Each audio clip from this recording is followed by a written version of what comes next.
So I wanted to talk to you all a little bit about the trade dispute between the United States and China. One of the most important issues facing the world, I think, is the relationship between the US and China. And obviously, I've talked about it before, but one of the issues facing oil is concern about the demand side, i.e., will the world economy grow enough to soak up all of the excessive supply of oil that's going to be produced? So I'm going to posit to you that the current trade dispute between the United States and China has less to do with the price of soybeans or how many Arleys are exported, and a lot more to do with the global balance of power now and in the century to come. I draw an eerie analogy at the beginning of the article, which is I compare what's going on between the United States and China right now with the creation of the alliance system that effectively led to World War I expanding beyond a small regional conflict to encompass the entire world. And I would posit to you that we need to resolve this dispute, as does China, because the peace and prosperity of the world is really at stake in this agreement. So the first thing I want to look at, though, is the actual trade deficit, which is about $323 billion. And as you can see from the chart I'm showing you, it's been growing for a while. And when you look at it in the next chart I'm showing you as a percent of the total United States' trade deficit, from our perspective, it's becoming more and more concerning because it's making up a bigger and bigger component, which makes us more and more dependent on China.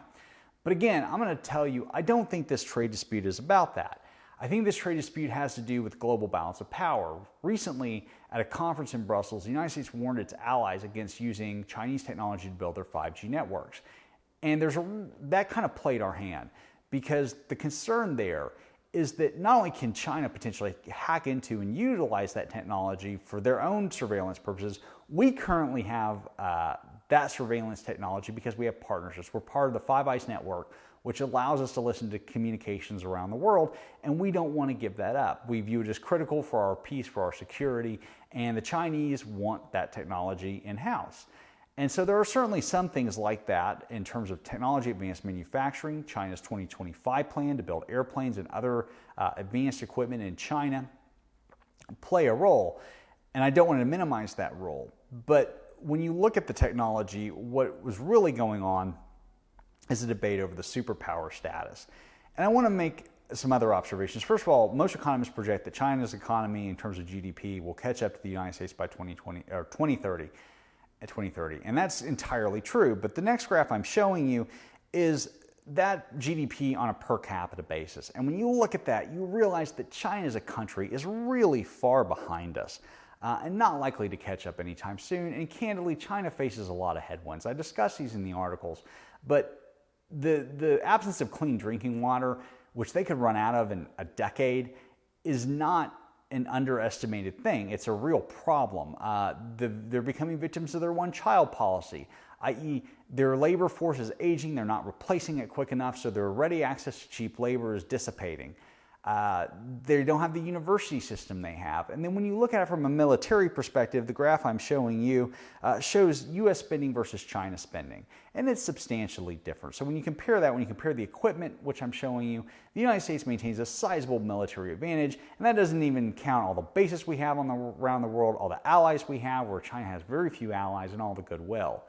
So I think when resolving this trade dispute, you have to keep in mind what's really going on. You have to understand it's complicated because we're not trying to integrate two similar systems. We're trying to integrate two vastly different systems. The United States is a free market economy. We very much believe in the free market.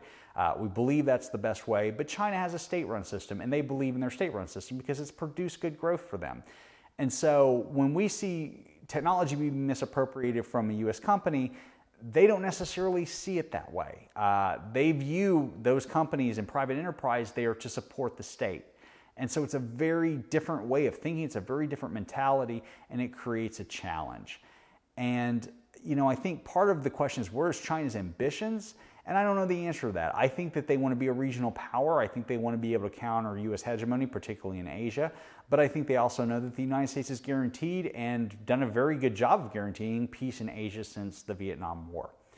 So put all that in your calculus. I encourage you to read the articles. I did the rare step of giving you a source list because I think it's such an interesting topic. But know that the concern that China is catching up to the United States is a little bit misplaced. They are, but they're a long way from us in terms of a whole bunch of factors. And also know, when we're talking about a trade dispute, we can't simply view it in simplistic dollar for dollar terms. We have to look at it as a global balance of power. We have to look at more about technology. We have to look at about advanced manufacturing. We have to look at it as military superiority and all of those things. Thank you for your time. Please hit the like button if you like this video.